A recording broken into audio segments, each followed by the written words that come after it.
Welcome back, everybody. So, the collection's finished, yet I'm still buying stuff. It's just a disease you can't shake. So, you know, I've got all the stuff I wanted, but there's still stuff I'm finding wouldn't mind that. So that's kind of where we are now, really. I've got all the stuff I was desperate to acquire, but you keep looking, don't you? And you keep seeing other people show stuff and play stuff, and it kind of sparks thoughts in your mind, and you end up buying something. However, it's all good fun. First world problems. It's quite a mixed spectrum here. No pun intended. There's no spectrum. So I think what we'll do is we'll go from new to old, basically, because there's kind of bits of everything, really. So first one, I've put a few shorts up about this Donkey Kong Bonanza on the Switch 2. Fantastic, beautiful game. I've not had a chance to play enough of it, unfortunately, because I've been knee deep in DIY, and we've also been on holiday as well. So unfortunately, since I've had this, I've just not had any time at all, really. I've played a few levels. I don't know, maybe 2-3 hours worth. Fantastic. Looks really, really nice. And I must admit, I did think this is going to get boring, just sort of smashing stuff up, you know, and I was kind of concerned about that. But so far, it hasn't, I've got to say. It's really good. You know, I love some of the mechanics, you know. You can sort of do the surfing a bit like Zelda.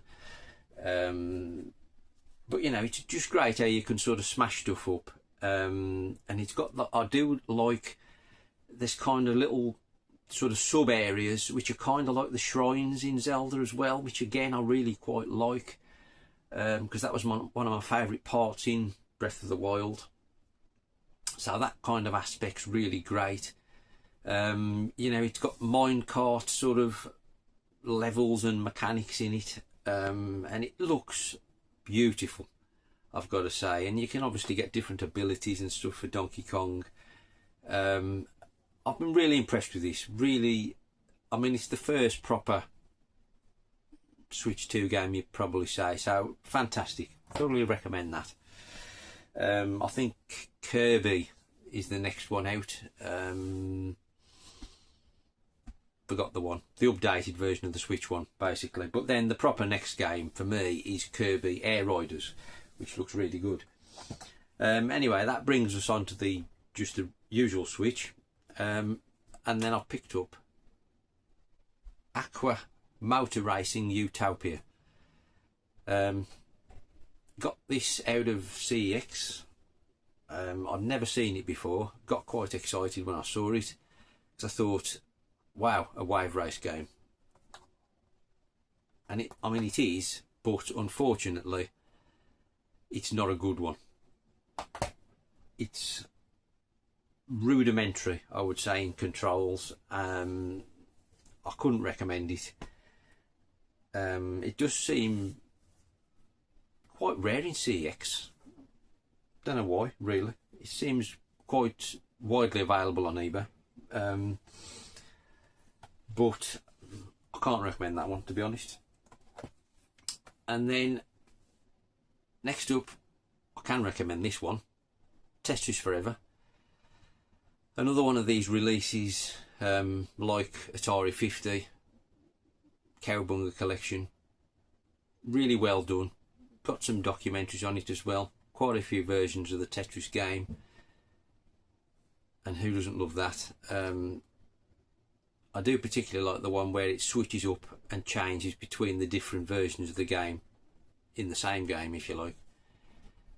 And you play the levels one after another, while the levels are switched up between different variations. Really good. And then the last Switch game, I've got to thank Dylan for this one. He pointed this out ages ago. I think he bought the Strictly Limited or limited run version or whatever it was anyway. I don't buy off those companies. Anyway, so I've got Spider Saws off from Amazon Japan. Still sealed. Like I say, no time. But this looks, when Dylan showed it, looks an amazing sort of run and gun style game. And one I really wanted to track down. Not sure if you can see that very well. But it looks great anyway, so really chuffed to have that. Then we've got 3 more PS5 games. And this one, not the kind of game I'd buy, really. But there is something about this, I just fancy trying it. And it's dirt cheap in CEX. And I've played, I don't know, maybe 3 or 4 hours on this. Really quite good. I suppose it's a little bit like Breath of the Wild, maybe. But obviously set in the Harry Potter universe. I do like Harry Potter. Big fan of the films. I've never played a game version. So obviously this being sort of brand new, or at least it was when this was made, I just fancy trying this one. Don't know why, can't explain it. And it's really, really good. Like I say, I played it and I was enjoying it, but I got stuck. Then I stopped playing it, went on to play something else, and I've not gone back to it. But it is really good, and if you like the Harry Potter folklore and all that kind of stuff, really good. I mean, you can wander around Hogwarts, you know, really cool to walk to like Hogsmeade and walk around the villages and the shops. Really good. Then this next one, loads of people bought this when it came out. I don't think it was well regarded, but it was one that appealed to me and I quite fancied it. Enchanted Portals, because it was like a poor man's Cuphead at the time, but it was exclusive to PS5, I think, at the time, which I didn't have, and obviously now it's really cheap. I've not tried this yet. I'm assuming it's still quite bad, but I don't know, I just wanted to try it. I'm still expecting it to be a poor man's Cuphead. I think the controls were, I'm sure I remember people saying the controls were no good on it. So, I don't know, maybe they've patched it, I don't know. But we'll find out at some point, hopefully. Enchanted Portals. It looks nice. Then, this is kind of similar in a way. And I picked up Warhammer Shooters, Blood and Teeth. Now it was Alex, Al's Arcade, who mentioned this a few weeks ago. I don't know what version he got, might have been the Switch, but he mentioned this, and then I saw this shortly afterwards, and it was really cheap, on Amazon possibly, I think. But it's a run and gun. It's nothing to do, I mean, it is Warhammer obviously, but it's not like the strategic style Warhammer games I've got no interest in. It's a pure run and gun, which does appeal a lot. But Alex had mentioned that it was a bad game. But then, like I say, I saw it cheap, I thought, got to be worth a punt. So I did. And it's a real shame, this, because I think it's a really good game. It looks nice. Unfortunately, the controls let this down, and you can't change them. I forget what the exact problem is now, but I think, from memory, I think it's like a twin stick.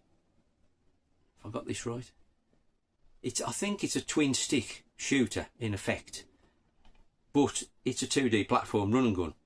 So you aim your gun by moving the, I'm sure that's what it is. you aim your gun by moving the second analog stick, if I've got the right one. Anyway, whatever, if that's not right, you know, it doesn't matter.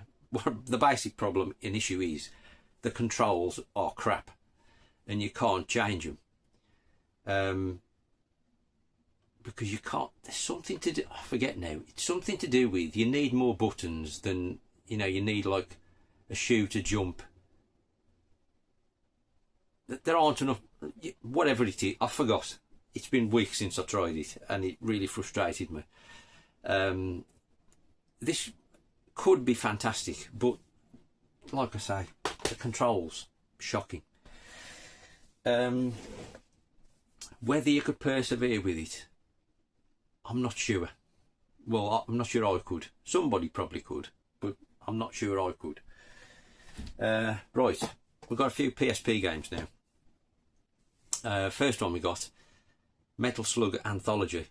Now I dropped lucky with this because this ain't a cheap game on the PSP. If memory serves me right, I think it's around 40 quid, possibly. And I got this, I think it was on an, I can't remember now, it's been ages. It was either on an auction or it was a really cheap buy now, but it was less than 20 quid. So, you know, add a steal with this. Obviously you can't go wrong with Metal Slug. Obviously more fantastic run and gun action. So chuffed to add that one. And then this one cropped up and I was curious after getting into the Atari, and it's Frogger Helmet Chaos, and it's a Konami game, and it's kind of, it's a 3D platformer really, but with Frogger mechanics, if you like, as in you sort of move the frog around the 3D environment, but it plays like the original Frogger game, where you sort of, each time you press up, left, up, down, left, right, the frog jumps one sort of square, and that's how it works, but like in a 3D environment. And it's kind of puzzle platformer, I would say, really. Not bad at all. Quite a nice little find that was. And then next up we've got Soulcalibur Broken Destiny.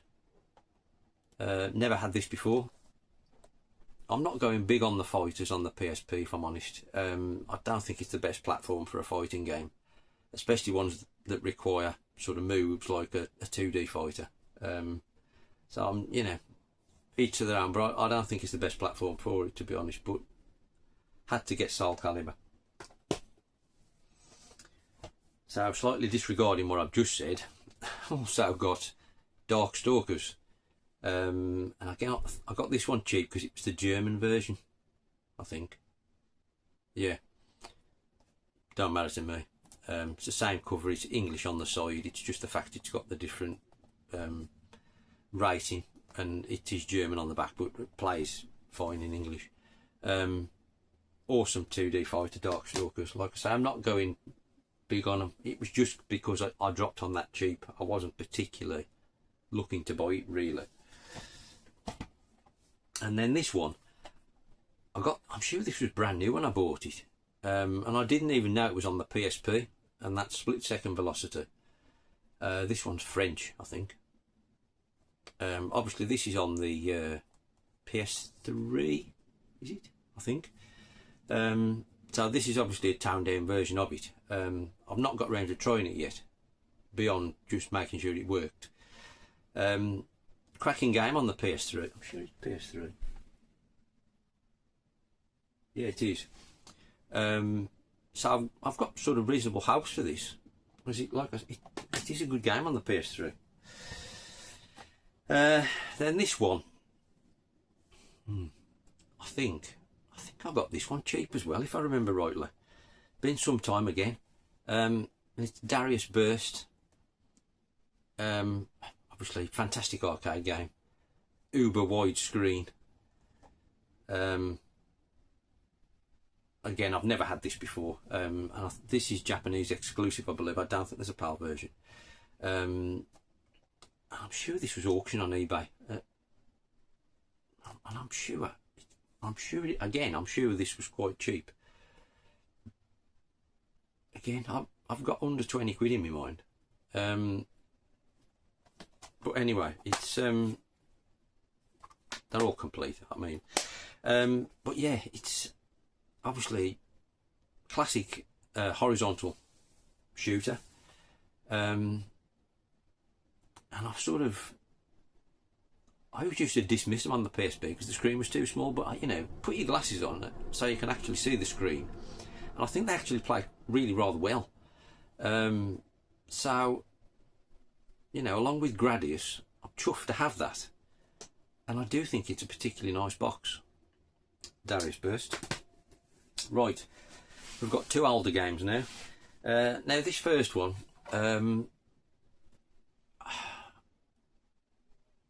obviously I went quite big on the Famicom some months ago, last year probably, and I built up quite a nice collection on the Famicom, and like I say, the collection was complete. I've got all the ones I wanted, unless they were crazy prices, which I'm not paying.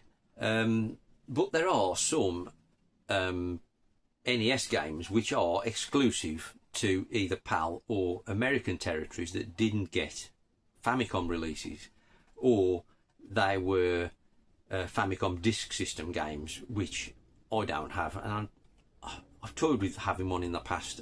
I don't think I want to go down that road, so I've kind of you know, I'm not looking, and I don't want to buy a Famicom, but you know, a disk system or a twin Famicom, whatever. So what I decided was I was going to reset up my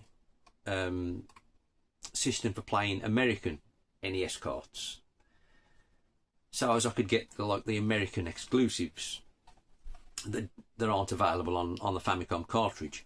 So anyway, I've got one of these in question, and we've got Sky Shark, which is like I say, an American exclusive. This one didn't come out on disc or cart in Japan. And I must say, I do like these sort of NES cart only collections that you see people with. I think they look nice on the shelf, you know, because they've got the end label. They've got the sort of little cutout so you can pull them off the shelf easily. I think they look nice when they're stacked up and you've got a pile of them. So, like I say, I've reset up my console so I can actually play the ones, because I had a reasonable NES collection, American, before I went down the Famicom rabbit hole, and I ended up selling all my American carts, but I just kept the ones that were unavailable in Japan. So that left me with probably about half a dozen. So, you know, I've highlighted a few that I would like, and this being the first one I bought, I'm probably going to get, I don't know, there's maybe a dozen or so I want. So I might have, you know, around 20 carts maybe on the shelf, but I think they'll look quite nice, just the cart onlys stored up in that format. You know, I like the visual appeal of it. Anyway, Sky Shark. Wasn't too, 15 quid, something like that. It's not bad, but it's tough, as you'd expect from an NES title. If you can sort of get into it and build your weapons up, it's really quite good, but it's really easy to die. Some of the bullets move really fast, for me anyway. And I do find myself, I've not played it great loads. And I've had a couple of better runs, but more often than not I found myself dying quite a lot. But that said, it's great to have, and I'm, you know, chuffed to have it. And there are a few more, like I say, so there will be a few more NES pickups. Then the last one for today is for the mighty Vectrex. I'm quite happy with my Vectrex collection, to be honest, but there was one omission, and I've sort of kept my eye out for it now and again. And it was just one of the times when I looked, I happened to see this, and there was one on auction, so I thought I'll watch that. And I put a bid in, and I won it for a reasonable amount, much cheaper than it goes for by it now. So I've finally got myself Hyper Chase, which is the only official racing game that came out in this country for the Vectrex. I mean, I've had more or less a full collection for the Vectrex in the past, like the official releases, never all at the same time, but you know, I've had them all at some point. But for whatever reason, I'd let Hyperchase go, and it's not a bad condition one I've got back. Actually, it's one of my better condition Vectrex boxes, and it's a reasonable game. It's quite tricky, I've got to say. It's very easy to hit the walls. The controls are quite sensitive, but it's really well done. It's a good game. So I'm chuffed to have Hyperchase back, and I now definitely have got all the original Vectrex releases that I would like. Some aren't in the best condition. I'm not paying a premium for cardboard boxes, to be honest. I'm happy with what I've got. There's a great homebrew market for the Vectrex, which I've not really delved into. I'm kind of reluctant. I haven't got the space, but there does look some really cool games. So, you know, who knows? Maybe in the future. But anyway, we'll leave it there for today. Let me know what you think. Bit of a wide spectrum of stuff. There'll be some more in the future. But thanks for watching anyway. Let me know what you think in the comments, and I'll see you in the next one.